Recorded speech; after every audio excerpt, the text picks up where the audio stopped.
अभिनेता सैफ अली खानवर रात्री 2च्या सुमारास चाकू हल्ला झाल्याची धक्कादायक घटना घडली।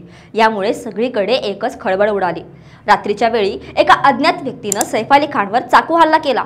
या हल्ल्यात सैफच्या शरीरावर एकूण 6 वार झाले असून त्यातील 2 वार खोलवर असल्याचं कळतंय। सध्या सैफवर लीलावती रुग्णालयात उपचार सुरू आहेत। मात्र आसपास सीसीटीव्ही आणि गेटवर सुरक्षा रक्षकांचा बेडा असताना हा अज्ञात व्यक्ती सैफच्या घरात कसा आणि का शिरला? रात्री 2 वाजता सैफसोबत नेमकं काय घडलं? पोलिसांनी या घटनेसंदर्भात काय माहिती दिली आहे हे सगळं जाणून घेऊयात या व्हिडिओच्या माध्यमातून। नमस्कार, मी मृदुला आणि तुम्ही पाहताय थोडक्यात। अभिनेता सैफ अली खान आणि अभिनेत्री करीना कपूर वांद्रे येथे राहतात। याच घरात रात्री 2:30च्या सुमारास एक अज्ञात व्यक्ती घुसली। सैफच्या घरात काम करणाऱ्यांनी त्या व्यक्तीला पाहून आरडाओरडा सुरू केला। त्यानंतर घरातील सर्वांना जाग आली। सैफ अली खान तातडीने उठून रूममधून बाहेर येत होता। त्यावेळी घरात घुसलेली व्यक्ती आणि सैफ आमने-सामने आले। त्यानंतर त्या व्यक्तीनं हातातल्या धारदार शस्त्रानं सैफवर वार केला। यामध्ये सैफ गंभीर जखमी झाला। सैफच्या प्रकृतीबाबत लीलावती रुग्णालयातील डॉक्टरांनी महत्त्वाची माहिती दिली। सैफवर 6 वार करण्यात आलेले। सैफवरील 2 जखमा खोलवर असून 2 मध्यम स्वरूपाच्या जखमा आहेत। सैफच्या मणक्याला जबर दुखापत झाली होती। त्याच्या मणक्यात चाकूचा तुकडा घुसला होता।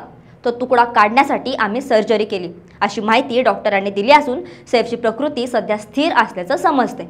वांद्रे परिसर म्हणजे हाय प्रोफाईल एरिया, त्यातच एका सेलिब्रिटीच्या घरात घुसणं हे फार तसं सोपं नाही, कारण इमारतीभोवती सुरक्षा रक्षकांचं जाळं कायम असतं। त्यात सैफ राहत असलेल्या इमारतीला 2 गेट आहेत। एक मोठा गेट 4 चाकी गाडी जाण्यासाठी आणि दुसरा एक लहान गेट व्यक्तींना ये जा करण्यासाठी। जर कुणालाही इमारतीत प्रवेश करायचा असेल तर सुरक्षा रक्षकांना सामोरं गेल्यानंतरच कुठल्याही व्यक्तीला इमारतीत प्रवेश मिळतो। त्यानंतर इमारतीच्या आवारात आणि आसपासच्या परिसरात सीसीटीव्हीचा जाळा आहे। त्यामुळे कुणी घुसखोरी करण्याचा प्रयत्न केला तर कुणाच्याच नजरेतून सुटू शकत नाही। त्यामुळे इमारतीत प्रवेश करणं तितकंसं सोपं नाही। असं असताना हा अज्ञात व्यक्ती घरात कसा घुसला याबाबत पोलीस तपास करत आहेत। दुसरीकडे 12व्या मजल्यावरच्या बाल्कनीतून चोर घरात शिरल्याची माहिती मिळत आहे, जे जवळपास अशक्य असल्याचं वाटतंय। त्यामुळे चोर नक्की बाहेरून इमारतीत आला की तो इमारतीमधलाच कोणी होता, असा प्रश्नही सध्या उपस्थित होत आहे। सुरुवातीला मुंबई पोलिसांना सीसीटीव्ही फुटेजमध्ये सैफ अली खानच्या इमारतीत गेटवर किंवा मजल्यावर कोणत्याही संशयास्पद व्यक्तीचा वावर दिसून आला नव्हता। त्यामुळे चोर सैफच्या घरात कसा शिरला हा प्रश्न पोलिसांना सतावत होता। अखेर पोलिसांनी सकाळपासून वेगाने काम करत सैफची इमारत आणि आजूबाजूच्या परिसरातील सर्व सीसीटीव्ही कॅमेऱ्यांचे फुटेज तपासले। या तपासांती पोलिसांना एका सीसीटीव्हीच्या फुटेजमध्ये 2 संशयित व्यक्ती आढळून आले आहेत। हे सीसीटीव्ही फुटेज सैफ अली खानच्या घराच्या परिसरातील आहे। यामध्ये दिसणाऱ्या 2 संशयित व्यक्तींपैकी एकाने सैफ अली खानवर हल्ला केला असावा, असा पोलिसांचा अंदाज आहे। मात्र याबाबत अद्याप पोलीस अंतिम निष्कर्षापर्यंत आलेले नाहीत।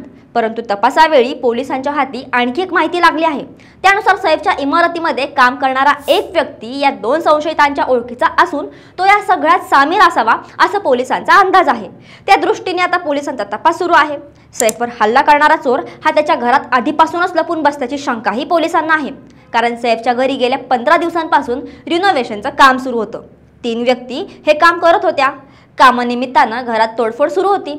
तिघांपैकी एक व्यक्ती रात्री काम संपवून घरातच लपून राहिल्याचं बोललं जात आहे। घरात लपून बसलेल्या चोराविषयी सैफ किंवा करीना यांच्यापैकी कोणालाच माहिती नव्हती, कारण करीना तिच्या मैत्रिणींबरोबर पार्टीला गेली होती। पार्टी संपून ती रात्री 1:30 वाजता घरी परत आली।